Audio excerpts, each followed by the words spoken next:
Hey everybody, welcome back to Vegas Weekly for Saturday, November the 13th, 2021. It's just 12 days until Thanksgiving here in America, 42 days to Christmas, and 49 days until the year 2022.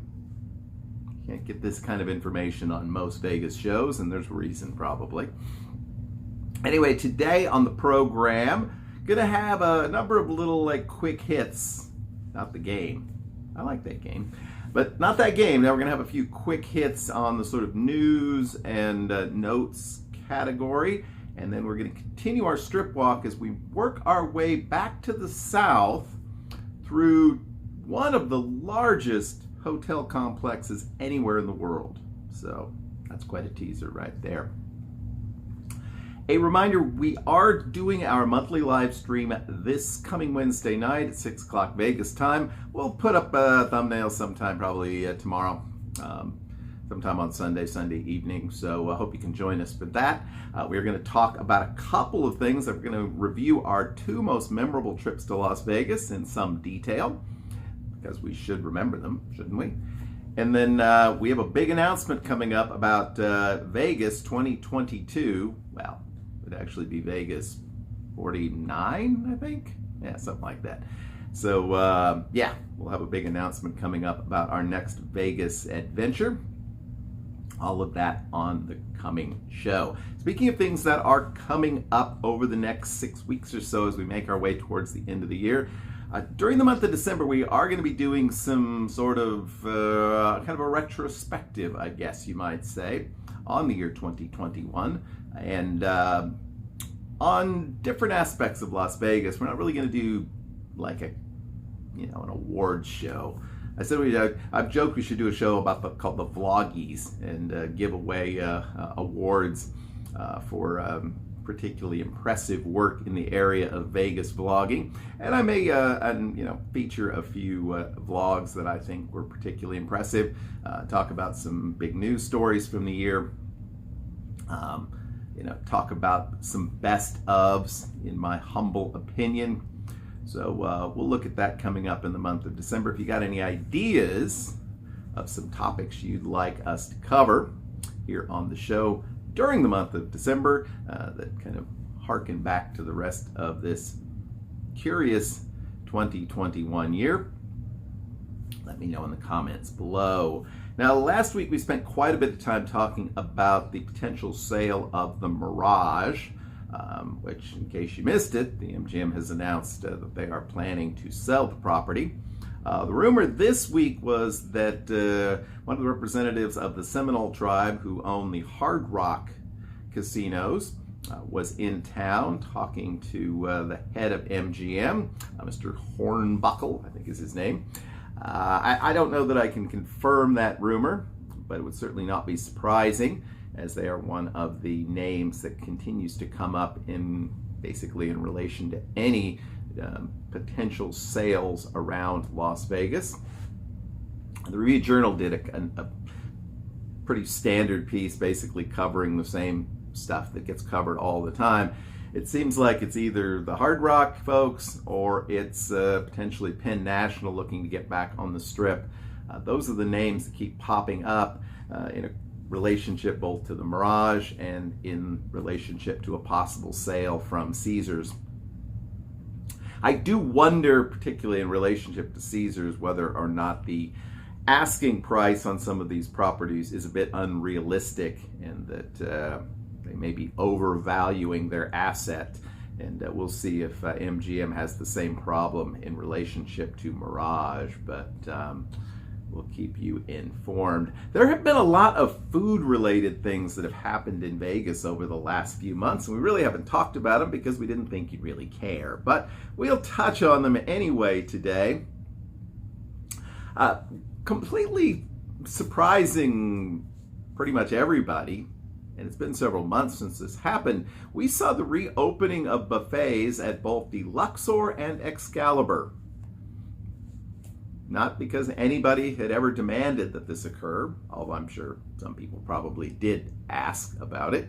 And certainly when you have a large clientele that is families and kids and so forth, I guess probably the sort of generic buffet is a good way to feed everyone and keep everyone happy. But yeah, they've come back. Now, curiously enough, and this is the exact opposite of what I would say in terms of recommendations if you want to stay in one of these properties, where I'd say definitely take one of the remodeled rooms at Luxor. But from what I've seen in the reports that I have heard, the buffet at Luxor is not good at all. And the one at Excalibur is not that bad. At least not as bad as you'd expect a buffet at Excalibur to be. So, you know, if you must stay inexpensively on that end of the strip, and I might be doing that actually, then I would continue to recommend the Luxor as a good option for sleeping. But if you must have a buffet and you're down that way, it sounds like maybe Excalibur is worth checking out. But is there anything worth checking out at Circus Circus? Well, the last time that I was in town, a number of us enjoyed a meal at the Steakhouse, which is certainly an old school sort of Vegas tradition and a pretty neat place to eat. It's pretty neat. You know, if you've got a fair amount of cash to throw around, it's certainly not cheap. And there are, you know, your sort of cheap options all around the Circus. But there's new options at Circus Circus. They opened up their food court just recently. And it looks very much like the Excalibur food court with, you know, a mix of your favorite restaurants. I did note with some pleasure, however, that it does see the emergence of another Popeyes on the Las Vegas Strip.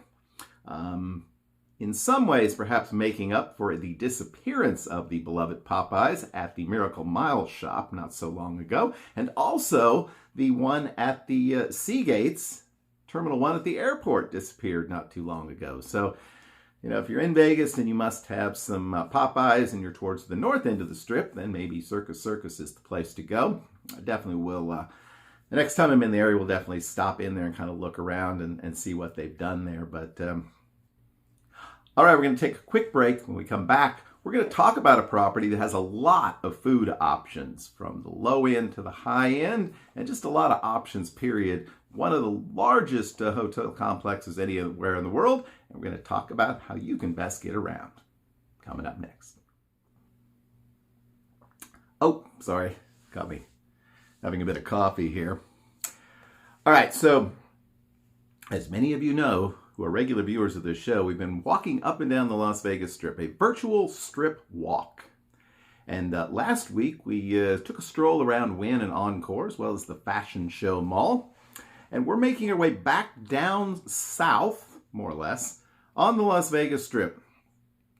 And so the next thing we're going to run into is a huge mess. Ranking right up there with our friends down at the MGM Grand and possibly Caesar's Palace. The Venetian and the Palazzo is a absolute city unto itself. On multiple levels, with as many bars, restaurants, and shops as you can find anywhere. We should also note that in general, the rooms at both properties are considered among the nicest in Las Vegas, certainly among the biggest and well-appointed.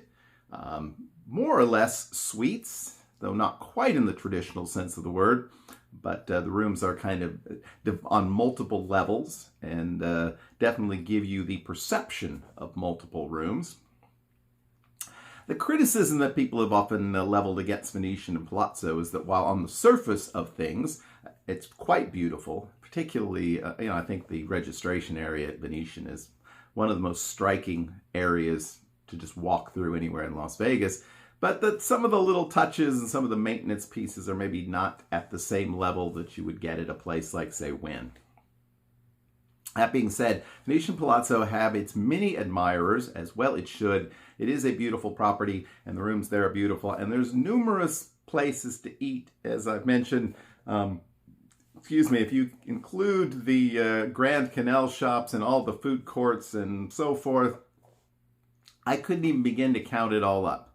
literally dozens, from, multiple, of course, Starbucks locations to places like the Grand Lux Cafe, to restaurants from people like Wolfgang Puck and, those sorts of things. So it really does sort of run the gamut there. And if you make your way first into this complex from the Wynn, you'll enter at Palazzo. And you'll pretty much walk right straight from the entrance into the casino. It is much like the Encore is to the Wynn, a smaller sort of satellite casino that you get there at Palazzo. I've always found it very sort of comfortable and relaxing.